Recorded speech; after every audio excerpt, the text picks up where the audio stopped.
ನಾನು ಕ್ಷಮೆ ಕೇಳ್ತೇನೆ. ಎಲ್ಲರ ಹೆಸರನ್ನು ಹೇಳಲಿಕ್ಕೆ ಆಗಲಿಲ್ಲ. ದಯಮಾಡಿ ಯಾರು ಅನ್ಯತಾ ಭಾವನೆ ಮಾಡಬಾರ್ದು. ಮಾಧ್ಯಮದ ಸ್ನೇಹಿತರು, ಗೌರವಾನ್ವಿತ ದೃಷ್ಟಿ ಮಾಧ್ಯಮ ಮತ್ತು ಅಚ್ಚು ಮಾಧ್ಯಮದ ಎಲ್ಲ ಸ್ನೇಹಿತರಿದ್ದಾರೆ. ಮಾಜಿ ಶಾಸಕರು, ಮಾಜಿ ಮಂತ್ರಿಗಳು, ಪಕ್ಷದ ಹಿರಿಯ ಕಾರ್ಯಕರ್ತರು, ಮೂಲೆಯಿಂದ ಬಂದಿರತಕ್ಕಂಥ ಪುಣ್ಯಾತ್ಮರು ನೀವೆಲ್ಲ ಇದ್ದೀರಿ. ನಿಮ್ಮೆಲ್ಲರಿಗೂ ತಲೆಬಾಗಿ ನಾನು ನಮಸ್ಕಾರ ಮಾಡಿ ಕೂತು 4 ಮಾತುಗಳನ್ನು ಆಡಲಿಕ್ಕೆ ನಿಮ್ಮ ಅನುಮತಿಯನ್ನು ಕೇಳ್ತೇನೆ. ನನಗೆ ಈಗ 90 ವರ್ಷ ನಡೀತಾ, 93. ಹೌದು, ನಾನು ಈ ಕಾರ್ಯಕ್ರಮಕ್ಕೆ ಬರ್ತೀನಿ ಅಂತ ಹೇಳಿದೆ. ನಾನೇನು ಮತ್ತೆ ಮಂತ್ರಿ ಆಗಲ್ಲ, ಮುಖ್ಯಮಂತ್ರಿ ಆಗಲ್ಲ, ಪ್ರಧಾನಮಂತ್ರಿ ಆಗಲ್ಲ. ಯಾಕೆ ಈ ಕಾರ್ಯಕ್ರಮಕ್ಕೆ ಬರ್ತೀನಿ ಅಂತ ಹೇಳಿದೆ? ಈ ಭಾಗದ ಮಹಾಯುದ್ಧೆ ಯಾವ ನಮ್ಮ ಹಿರಿಯರು ಭೀಕರ ಬರಗಾಲ ಬರೋದು, ಗೋವಾಕ್ಕೆ ಗುಳೆ ಹೋಗೋರು, ಮಹಾರಾಷ್ಟ್ರಕ್ಕೆ ಗುಳೆ ಹೋಗೋರು. ಇಲ್ಲಿಯ ಪರಿಸ್ಥಿತಿಯನ್ನು ನಾನು ವಿರೋಧಿ ಪಕ್ಷದ ನಾಯಕನಾಗಿ 1973ರಿಂದ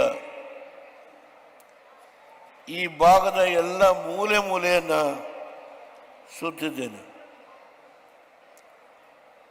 ಅನೇಕರಿಗೆ ಗೊತ್ತಿಲ್ಲ ದೇವೇಗೌಡರು ಏನು ಮಾಡಿದ್ದಾರೆ.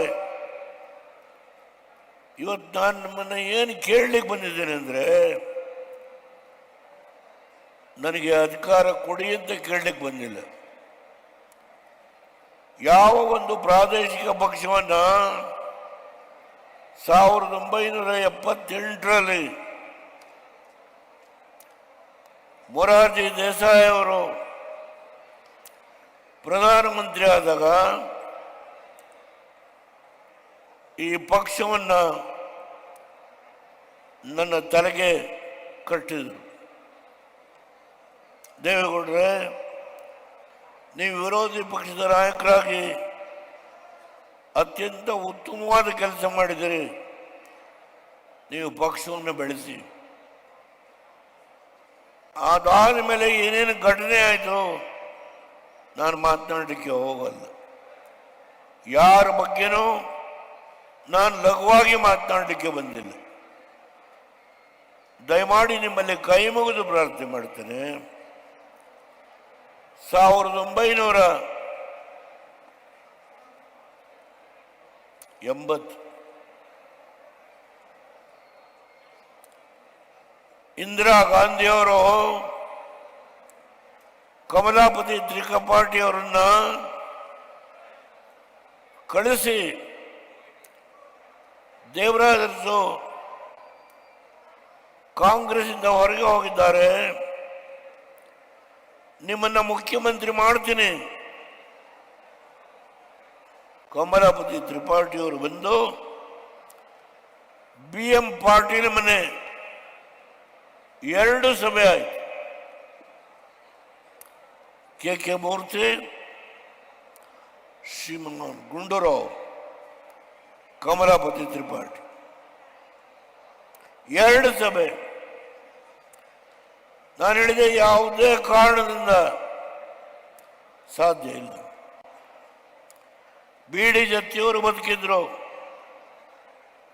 ನಿಜಲಿಂಗಪ್ಪನವ್ರಿಗೂ BD ಜತ್ತಿಯವ್ರಿಗೂ ಸಂಘರ್ಷ. ನಾವು ಜೊತೆ ಗುಂಪಲ್ಲಿದ್ವಿ. ಜತ್ತಿಯವರು ಫೋನ್ ಮಾಡಿ, ದೇವೇಗೌಡರೇ, ಚುನಾವಣೆ ನಡೆಸಲಿಕ್ಕೆ ಸಾಲ ಮಾಡಿದ್ರೆ. ನಿಮ್ಮೂರಿನಿಂದ ವಿಶ್ವ ಮಟ್ಟದವರೆಗೆ ರಾಜಕೀಯ, ಸಿನಿಮಾ, ಸ್ಪೋರ್ಟ್ಸ್ ಯಾವ ಸುದ್ದಿಯೂ ಮಿಸ್ ಆಗಲ್ಲ. ಬರೀ ಸುದ್ದಿಯಷ್ಟೇ ಅಲ್ಲ, ಜೊತೆಯಲ್ಲೇ ಇರುತ್ತೆ ವಿಶ್ಲೇಷಣೆ. ಗ್ಯಾರಂಟಿ ನ್ಯೂಸ್ ನ ಸಬ್ಸ್ಕ್ರೈಬ್ ಮಾಡಿ, ಫಾಲೋ ಮಾಡಿ, ಕ್ಷಣ ಕ್ಷಣದ ಅಪ್ಡೇಟ್ಸ್ ಪಡೆಯಿರಿ.